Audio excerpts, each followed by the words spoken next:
Welcome to Healthcare Algorhythm. I'm Dr. Will Strimel. If you want the real story behind today's healthcare challenges and the strategies and technologies people are actually using to solve them, you're in the right place. Short conversations, clear insights, practical takeaways. Let's get into it.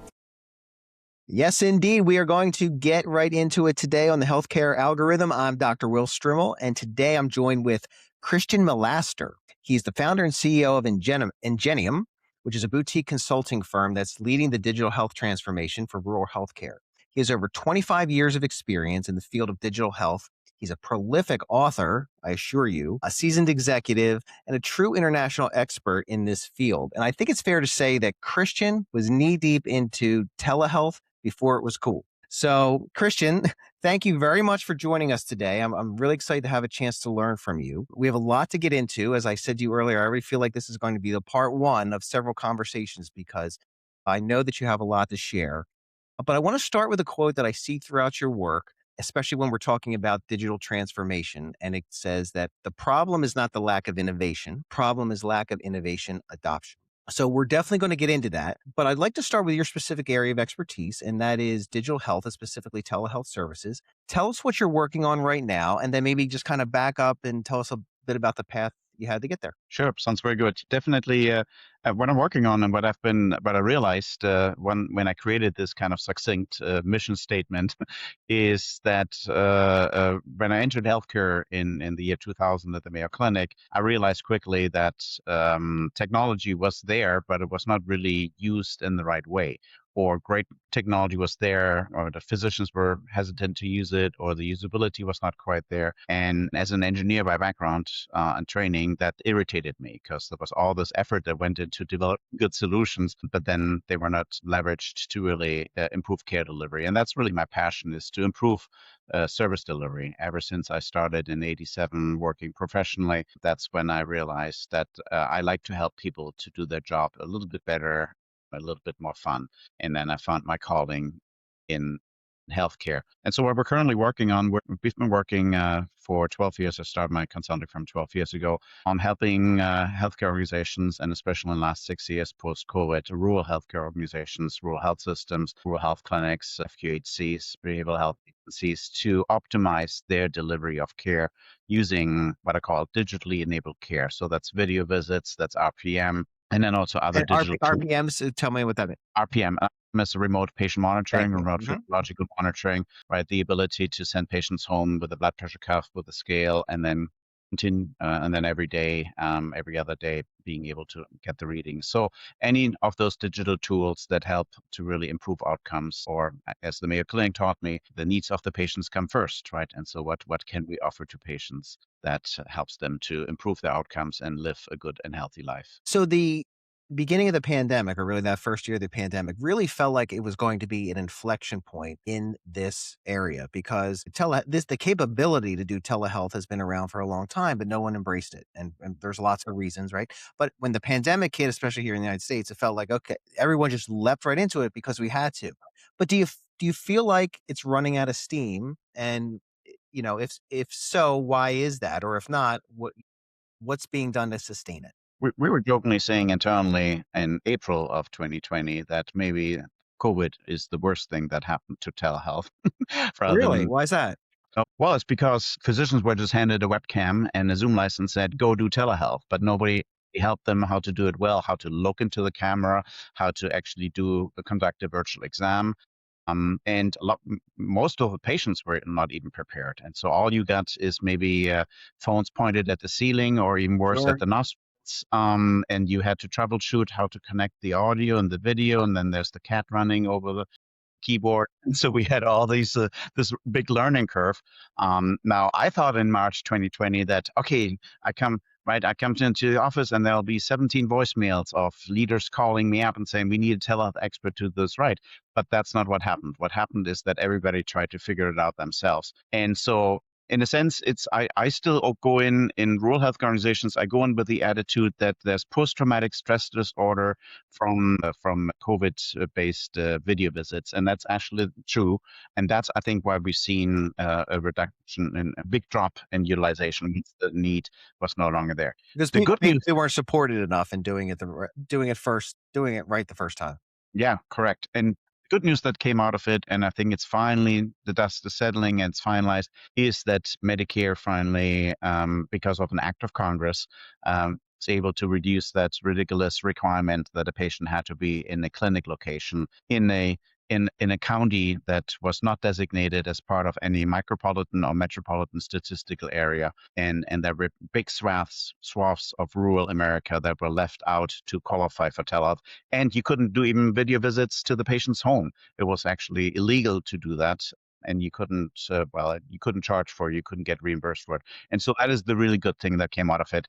The new inflection point here is now the Rural Health Transformation Program, Okay, which will. great. Yeah. So tell us all about that. So, I just want to finish the thought here. So, because the Rural Health Transformation Program now has telehealth written all over the place, and the majority of the states have submitted in their applications activities that are directly related to video visits as well as remote patient monitoring, RPM, to really address the access to care shortages in rural America, to address the continuity of care challenges in rural America because of the distances and because of the shortage of specialty care providers and care providers in general in the rural area. So I think if COVID was our dress rehearsal, then RHTP and the Rural Health Transformation Program is our primary opportunity to really show what telehealth can do. Yeah, so at least you'll go into it with a lot of lessons learned, right? But for someone who's not familiar with this program at all, what is it really going to change? Where is the impact? Great. Yeah. So Congress passed last year in June a big bill that included a lot of reduction in Medicaid funding, and I think in response to the outcry from the community, then they devised a program to offset some of that Medicaid funding, and so $50 billion were set aside to help 50 states over the next 5 years really boost up rural health access and rural health outcomes. This program was designed, administered by CMS, and CMS is doing it very differently than other grant programs in the past. It's very tightly managed and controlled, which I actually welcome because they have written really into the funding opportunity notification that this is going to be very much outcomes measured. So the CMS will go in and will demand that results are going to be presented, not just activity and outcomes and results. And so I welcome that because otherwise a lot of this funding could just very quickly disappear in the administrative overhead. So the Rural Health Transformation Program has 5-6 different elements. It's about outcomes, it's about access, it's about leveraging innovation, leveraging technology, and it's also about the workforce or other kind of peripheral elements that really have to do with making sure that rural residents have great access to care. Okay. And so how do you personally, or so Ingenium, how do you all personally engage with this or leverage this new opportunity? Yeah, we have multiple ways. On the one hand, we're reaching out and started building relationships with the different states as they're designing their programs or they're looking at how to implement it. A lot of states have kind of a bifurcation of the funding. Some of the funding, the lower piece of the pie is going to go to statewide initiatives. So they're going to establish a statewide network or statewide support resources center or technical assistance on helping these organizations how to do it right. And then the larger portion is then going to be given to rural healthcare organizations or healthcare organizations who are servicing the rural population to implement all the different activities. Again, I think 2/3 of the states have maternal health programs. 2/3 of the state have something written around chronic care management. And so it's a plethora of different opportunities. And where we fit in is that our core expertise is to design and implement and execute these programs and show performance results. We're launching every project with the end in mind of really showing great key performance indicators moving into the right direction. And then we design backwards the systematic approach. So that's the engineer coming through of going back from the requirements of what it takes to then design the systematic approach. And so we're working with healthcare organizations to help them to prepare their grants and their proposals, and then also design the programs and then implement those programs. And so when you design those programs, I'm sure there are some consistent themes about barriers to successful implementation that always pop up, and what are those? The primary one is change management. So the primary one is really about where I always see it is it winning the hearts and the minds, first of all, by the clinicians. Every service that we're doing, every care delivery innovation that we're implementing, we first got to make sure that there's clinical validity behind it, that there's clinical benefits behind it. Obviously, we need to make it financially sustainable, and it needs to align with the overall strategy of the organization, which is the three lenses. But it always starts with it's ultimately the clinicians that need to deliver the service. It's the clinicians who need to use the data that's being generated, right? If we're talking about AI or we're talking about remote patient monitoring, looking at ratings, ultimately it's the clinician that's in the driver's seat to coordinate the care. And so that's where we always start. And so the barriers to it is mostly hesitation or resistance to that change. And sometimes rightfully so, because clinicians have been burned a lot by digital health Sure. and gone wrong, which is why I'm in this space, because I wanted to help organizations to do it right. The other barriers, the ones that often people point out, is that in rural America, that broadband is not equally accessible by everybody. There's digital literacy challenges in terms of the patient's level of comfort to use technology. A lot of the rural areas that we have worked in have deal with population that maybe have a data plan that expires very quickly if you've used your data. So they don't not even that comfortable installing apps. And so we're dealing with those barriers. And then the last barrier that has been removed is reimbursement, financial sustainability. It's very hard for the policies to get caught up with all the digital health innovation that we have experienced. And since we've unfortunately still haven't moved to a value-based care environment and we're still looking at fee for service, how do you reward people of using new technology to improve outcomes in a fee for service environment? And so that's another challenge Sure, that because we all, unfortunately now it's really just volume, right? At the end of the day, does yeah, the technology allow you to see more volume effectively and safely? right. But Yeah. that's not really that's not the metric that. No, and just volume by itself. I mean, and RPM is a great example. There was a bonanza out there where there were hundreds of RPM vendors that popped up, gave you beautiful calculators how you could generate a lot of by billing, but nobody measured around the outcomes. And on LinkedIn, I've seen now multiple posts of just in the last week. The vendors do count logins, but not satisfaction, the use of the solution. And, remote patient monitoring is one of those things I wanted to get your feedback on. You touched on a little bit about keeping the clinicians in the loop. Let's just start with the design piece there. And I think, and this has been a struggle, I think, from the clinician side for many years, going back to the advent of the home health movement, is that there's all this data coming in. Who's going to Yes. monitor it? Who's going to interpret it? I mean, I can tell you, I love my patients, but I don't need to see every measure of their heart rate or every time they check their blood pressure. And it creates an overwhelming situation where, it is too much. There absolutely can be too much data and too much monitoring. So, I mean, maybe just start with there. Number one, when these systems are being in place, what's the sanity check from the physician level that says, hey, we don't need all this, or this isn't really going to make my life easier and therefore help me care for my patients better? Very good and very, very valid question. Our design end goal, and we're just launching 3 RPM programs in rural health, is that the clinician spends less than 1 minute reviewing 6 to 12 weeks of data in preparation for the patient visit. So just like you're looking at an EHR of what were the notes, you're given an interface where you can quickly scroll back and forth of 6 weeks worth of data. You see the data, you see it being tracked on a graph. You see where it was in range and without outside the range. And then you can maybe zoom in that your monitoring technician, which is actually monitoring the data on a daily basis. So that's where the actual monitoring occurs, not on the clinician level, but on the technician level, to maybe call the patient, said, hey, you haven't taken your blood pressure in 3 days, maybe take it again. So that was a call.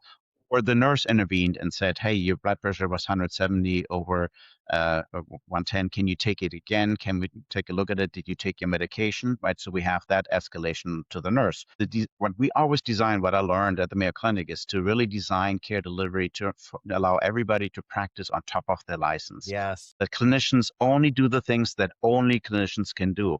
And that's where technology really comes into play, because nowadays with AI, I can have the AI look at the 12 weeks of data and give me a 7-second snapshot Sure. with visuals and zoom in, right? And so it's beautiful how we can do it, but it starts with that mindset, which we put in our RPM definition. It's to enable good clinical decision making. That's our purpose for RPM. Obviously, then in order to achieve the outcomes, but the primary incentive is to give clinicians great data at their fingertips, easily accessible in context, so that they can pull all that information together to decide how to help this patient best. And how do you see that improving? And you mentioned AI, so I'm sure there's a role for artificial intelligence in this. Is that expanding rapidly, or the flip side is the trust there yet, right? Because when you say we AI can do it, right? We all are still have a learning curve or a trusting curve with this Yeah. technology. I think too much technology, and I was guilty of that in the first third of my career when I was a software engineer. Right? A lot of technology is developed of what we engineers thought is possible or should be feasible or should be laudable.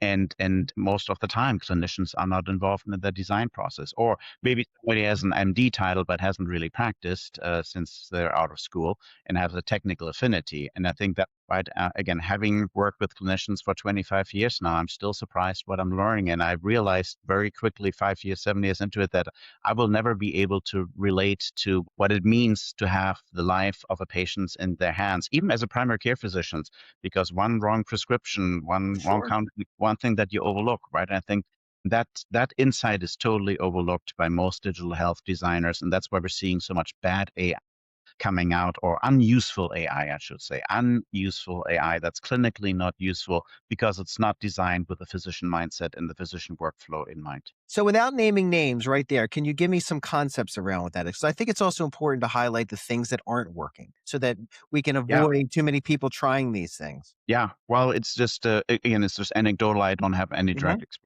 I'm actually not disclosing, but I think there's some really good people with smart minds thinking of how healthcare should work without having had any real insights and giving an overload of data. Or there's, right, with AI, it's a trust factor, right? How do you an AI, especially the large language models right now, our chat-based AI is very sycophantic, and it's very positive, and it's Mhm. very raw. And and clinicians want critical evaluation, right? They want to say, I don't. If a clinician tells, if you have a conversation, a curbside consult with a clinician, and they say, I don't know, you still respect them. Actually, you respect them even more than if they just make up something on the spot.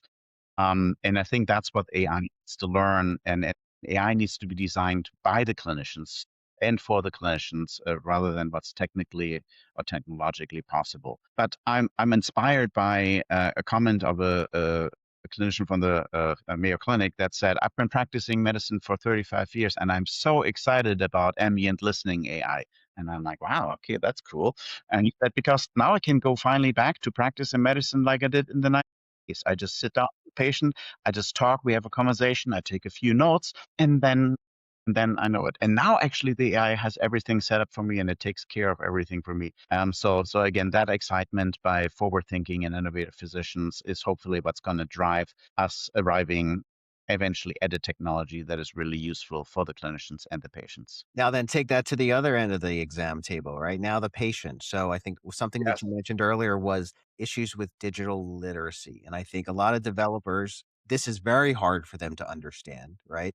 So how to make tools that patients can actually use and aren't intimidated by. And I would love for you to share any kind of anecdotes, strategies around that, since you're working in a community that where you probably see this every day. Yeah, and it's the same problem that exists then on the patient side, is that the developers are 20s, 30s, they're digital natives. Sure. Um, they don't think twice about installing an app or setting up a user account or changing the password or anything like that. But these are things that their patients don't do on a regular, on a daily basis, right? I think you and I, we live on email, we live on Zoom every single day, and it's so second nature. But right, the only time my mom has a Zoom calls with me, and she doesn't even boot up her computer anymore to check her email, so everything just goes over WhatsApp, right? And so it's a different world, and so I think that's the challenge is, and that's where again where I'm excited about AI, because eventually we'll get to very natural communication processing where we get to a point where we can actually interact in a live and real fashion to it. Now it's going to feel weird and awkward, and there's going to be generational shift and learning curve as well. But I think that's where AI can help them to really distill it down and tailor it to the language, tailor it to the reading level, and translate that information. But still, people are very hesitant. Their main use factor is not a PC, it's not a computer. They don't have 3 monitors on their desk like I do, right? They have a smartphone, and the smartphone may be 5 years old, and it may be on Android 9. It's a different world, and yeah, we need to address it, or we need to not rely on it so much as well. Yeah, or sort of bake it into the equation that we know these challenges are going to be there. Let's figure that out before we just assume that we put All this right. great product in place and the people will just know how to use it, quote unquote.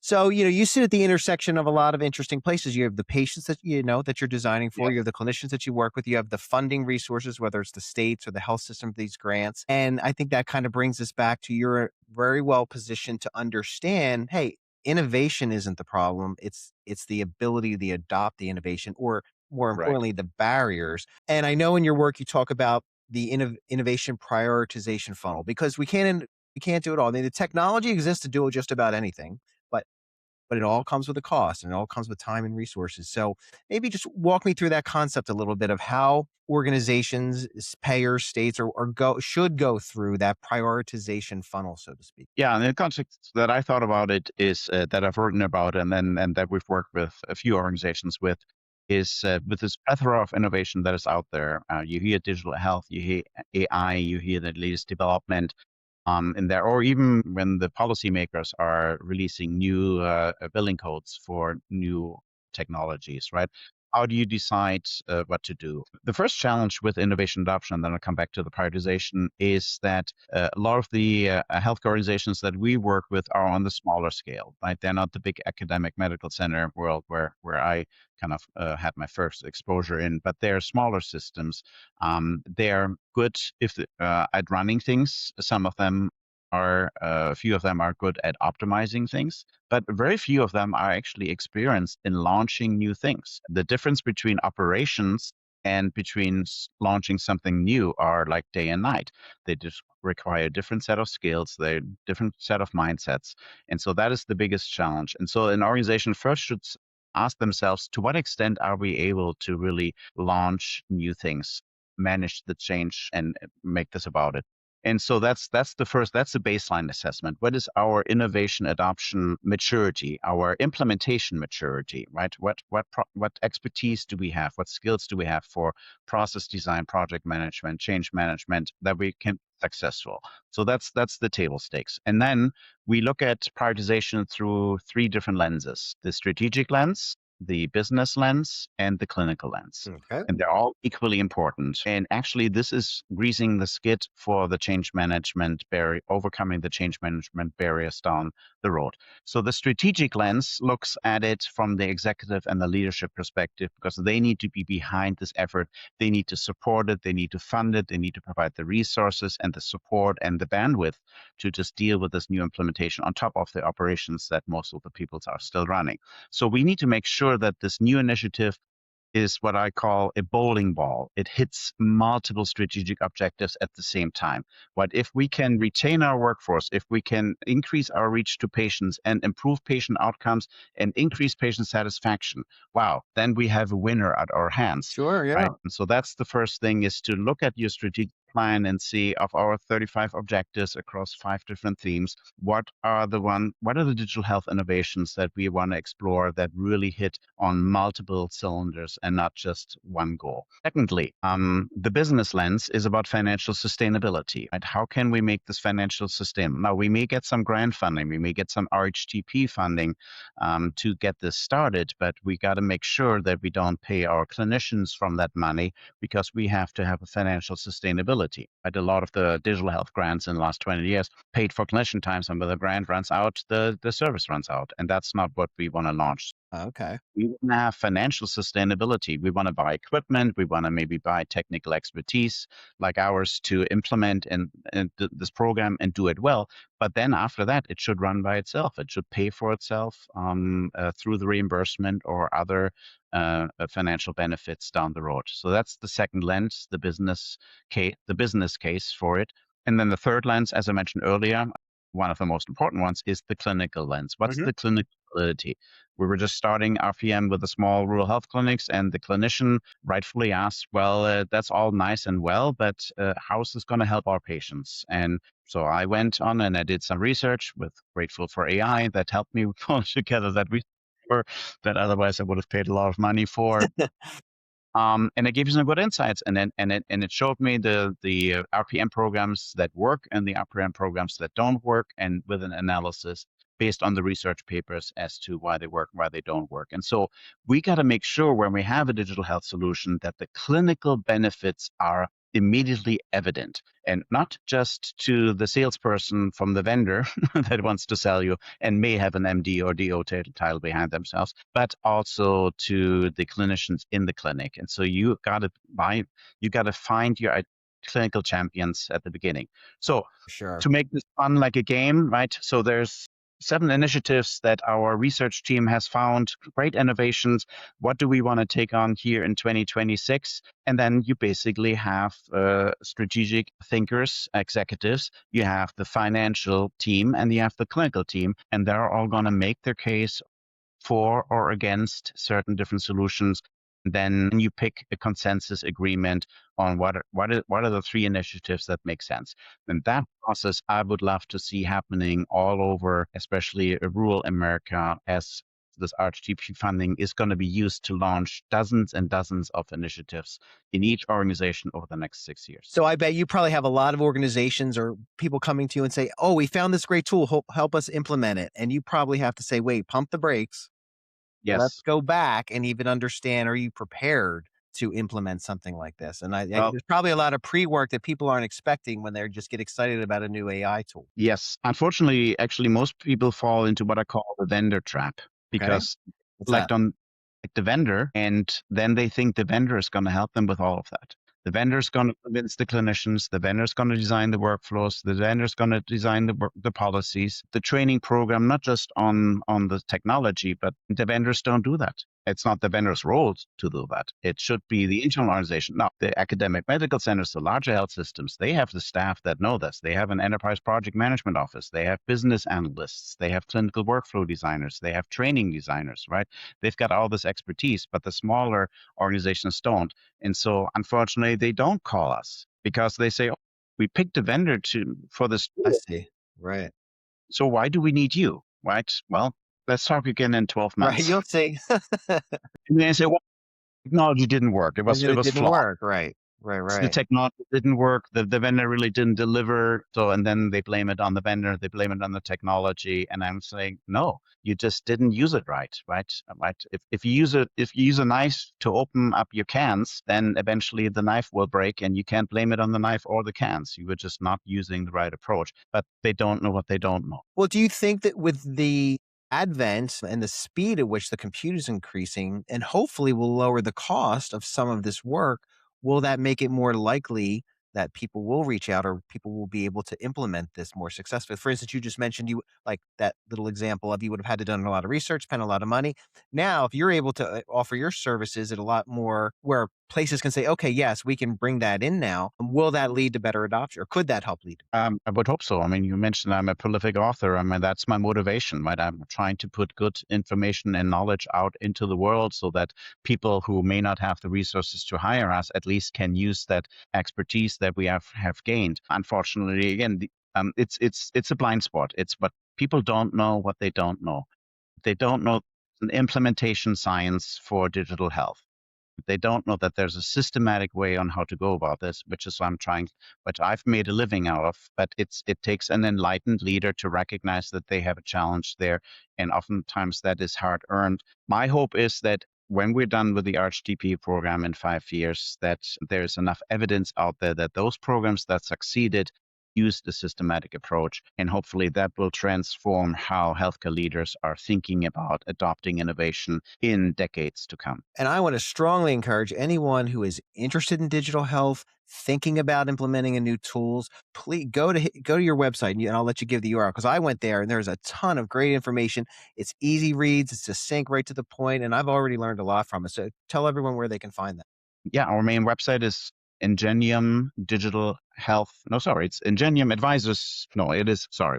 Let's edit that out. It is ingeniumdigitalhealth.com. And if you click on resources, you're being led to a curated catalog of about half of my articles grouped into categories. You can also find me on LinkedIn, and I have a LinkedIn newsletter where I publish the same content. But then you can also see the discussion that's ensuing on LinkedIn as people are reacting to my posts. And yes, 335 articles and counting over the last 6 years. And I'll definitely put those links in the show notes as well. So kind of, you've seen the arc of this development, right? You were there from the early days. You see we are now. If you look in the next 3 to 5 years, if you could wave a wand and everything goes right, what are you most excited about that's going to change? And maybe I'm most excited about CMS sinking some real teeth into this RHTP program. I'm hopeful they won't back down from those threats. And I hope that they really hold people to account and claw back some money that was not spent in the right way, and really drive the whole industry, and especially rural health industry, to be more focused on performance and on outcomes measures. Build the 3 lenses, as I mentioned earlier. You can easily identify your set of key performance indicators, or KPIs as they are known to those who are experienced leaders. And that's what I'm most excited about, is that we not only establish sustainable programs in rural America, sustainable healthcare delivery programs that are digitally enabled or that just use innovative approaches and collaboration, but we also have shifted forever the mindset of healthcare leaders in rural America on how to embrace innovation, and that they now have this innovation adoption capability baked into their culture, and they can just take on 4 new projects each year and do them effortlessly and successfully. That is my hope. That is my vision. Yeah, and there is, the sky is the limit on what can be achieved, because there's so much need in these communities. I am certainly going to be following along with your newsletters and the work that you're doing. Again, I strongly encourage everyone else to go on and learn from Christian as I have. Thank you so much for your time today. It's been a real pleasure meeting you and speaking with you. Thank you, Will. I really enjoyed the conversation. Look forward to touching on more topics maybe in future. I would meetings. love that. And to everyone else, thank you for your time as well. We enjoyed having you on the Healthcare Algorithm today. I hope you'll come back and see us next time. And until then, be well.